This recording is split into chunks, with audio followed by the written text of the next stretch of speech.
जय हिंद मेरे प्यारे साथियों, कैसे हैं आप सब। आशा करता हूं कि आप बढ़िया होंगे। आज की इस वीडियो में आपको बताएंगे कि Madhya Pradesh police department ASI LDC या एएसआई एम एम मतलब मिनिस्ट्रियल या सहायक उप निरीक्षक आ मतलब अनुसूची। आपने ऑफिस में देखे होंगे बाबू, जिनके कंधों पर आपने देखे होंगे एक स्टार, वह होते हैं एएसआई एम।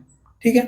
ऑफिस के बहुत सारी शाखाएं होती हैं, उनके कार्यों का संपादन करने के लिए कहीं ना कहीं बाबू की नियुक्ति की जाती है।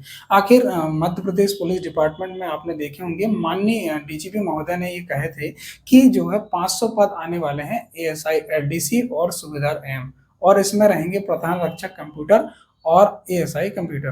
तो 500 पद आने वाले हैं। आखिर एलडीसी एएसआई एलडीसी बनने के लिए क्या योग्यताएं रहना चाहिए और पेपर का सिलेबस क्या रहता है और कितनी इसकी वेतन रहती है, इसके बारे में आपको इस वीडियो के माध्यम से आपको बताऊंगा। कहीं ना कहीं आपकी योग्यताएं पता होना चाहिए, क्या क्या योग्यताएं रहती, ताकि जो आप फॉर्म भरने के लिए एलिजिबल रहो।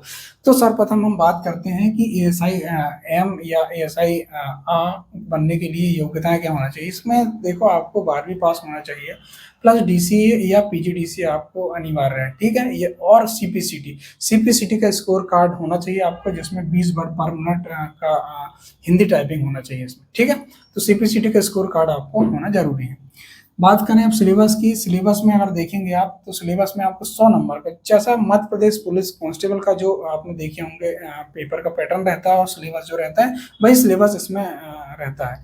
बस इसमें एडिशनल ये ऐड हो जाता है कि सेकंड पेपर आपका होगा प्रायोगिक। प्रायोगिक में आपका टाइपिंग टेस्ट होता है। टाइपिंग टेस्ट डिपेंड करता है आपकी एक्यूरेसी के ऊपर भी, कि आपकी शुद्धता है कितनी, उसके ऊपर भी डिपेंड करता है। ठीक, उसके हिसाब से आपको नंबर मिलेंगे। तो अंतिम चयन जो होता है आपका लिखित परीक्षा और प्रायोगिक परीक्षा के हिसाब से जो है अंतिम चयन आपका होगा। ठीक है। तो 100 नंबर की अगर बात करूं तो 100 नंबर में सामान्य ज्ञान एवं तार्किक ज्ञान आपका आएगा इसमें। ठीक है। सामान्य ज्ञान एवं तार्किक ज्ञान 40 नंबर का आएगा। बौद्धिक क्षमता एवं मानसिक अभिरुचि 30 नंबर की आएगी। विज्ञान एवं सरल अंक गणित आ गई 30 नंबर की। जैसा ही मध्य प्रदेश पुलिस कांस्टेबल का जैसा ही आता है एग्जाम, वही वैसे ही एग्जाम आपका इसमें आएगा।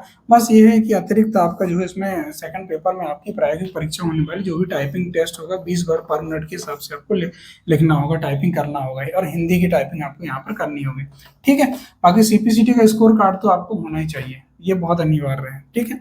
चयन जो होगा आपका लिखित परीक्षा के अंक प्लस प्रायोगिक परीक्षा में आपके कितने अंक मिल रहे हैं, उसके हिसाब से फाइनल आपका जो है फाइनल रिजल्ट आएगा। इसमें कम से कम जो है इसमें टाइपिंग का ये है कि देखो, यहाँ पर जो है लगभग 7 गुना लोगों का सिलेक्शन होगा। ध्यान रखना, 7 गुना लोगों को यहाँ पर बुलाया जाएगा। किसके लिए? प्रायोगिक परीक्षा के लिए। फिर प्रायोगिक परीक्षा में जो है 30, कम से कम 30% अंक का लेना अनिवार्य। 100 नंबर का होगा तो 30 नंबर आपको लेना अनिवार्य है टाइपिंग टेस्ट।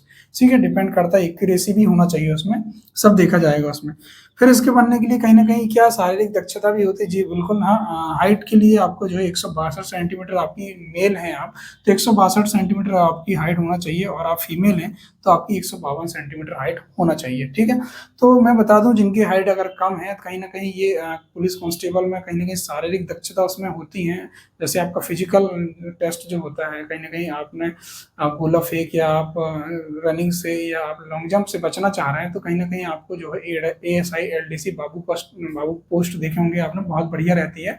ऑफिस में बढ़िया काम रहता है इनका। सैटरडे संडे तो वैसे ही छुट्टियां रहती है, और तीज त्योहार हो या कहीं भी दंगा फसाद में इनकी ड्यूटी लगती नहीं। ठीक है। सारे त्योहारों में इनकी जो है छुट्टियां होती है। तो बढ़िया है, अच्छा है। ये जो पोस्ट जो है एएसआई एम की बहुत बढ़िया पोस्ट है। ठीक है। वेतन की बात करें, जो मध्य प्रदेश पुलिस कांस्टेबल का जो पेमेंट है, वेतनमान है, वही वेतनमान जो है इनको भी मिलता है। 1900 इनका ग्रेड पे है। 19,500 जो है, 19,500 आपका हो जाएगा क्या, बेसिक वेतन प्लस में डीए प्लस अदर अलाउंस ऐसा मिला के आपको जो है इसमें उसकी वेतन बन जाएगी। 1900 इसका ग्रेड पे होता है। ठीक है। इनका ग्रेड पे बात करें, प्रधान रक्षक का यहाँ पर इनका 2100 होता है, इनका होता है 2400 ग्रेड पे। ठीक है।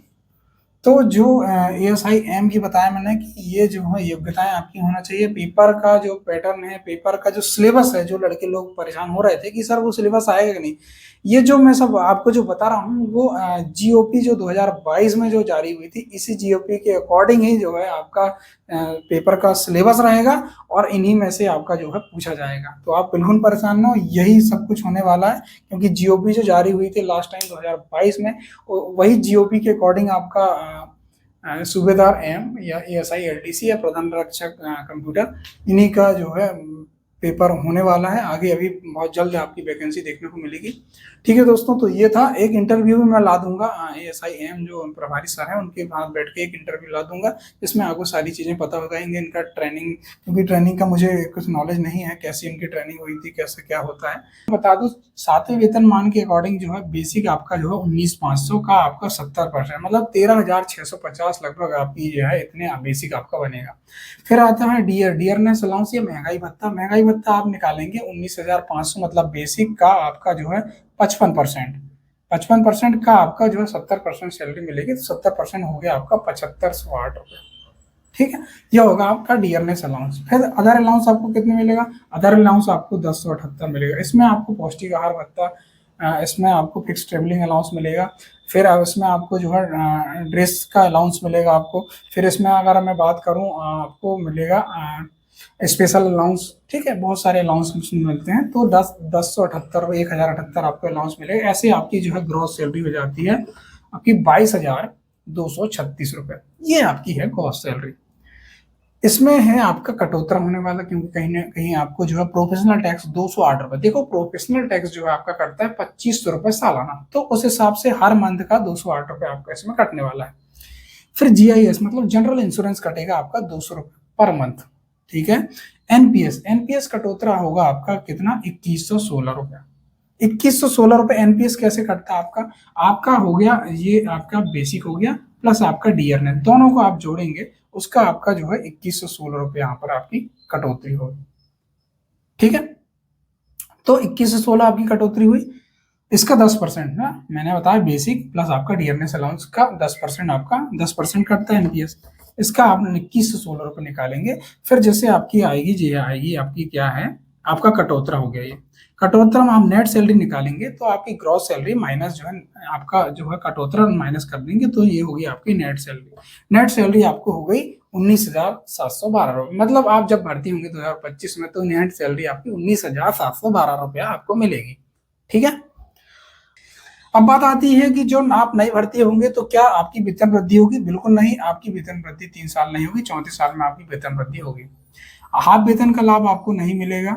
ठीक है, पेट्रोल भत्ता आपको जो है पेट्रोल भत्ता आपको नहीं मिलेगा। ठीक है, फिर बात आती है एचआरए का। एचआरए का लाभ बिल्कुल मिलेगा आपको जब आप ट्रेनिंग कर लेंगे। अभी एचआरए का देखो, ट्रेनिंग के दौरान आपको एचआरए लेने की पात्रता नहीं होती, क्योंकि आप ट्रेनिंग कर रहे हो उस समय आप जो है सरकारी बिल्डिंग बैरिक में आप रहते हो। ठीक है, हॉस्टल में रहते हो, तो उस दौरान ट्रेनिंग के दौरान एचआरए का आपको जो है लाभ नहीं मिलेगा। ठीक है, उसके बाद आपको वही मैंने बताया 10%, 7%, 5% डिपेंड करता है कि आप कौन से शहर में ड्यूटी कर रहे हैं। ठीक है, तो ये सारी सुविधाएं आपको जो है ASIM रहने के बाद आपको मिलती हैं और इतनी आपकी वेतन बनेगी।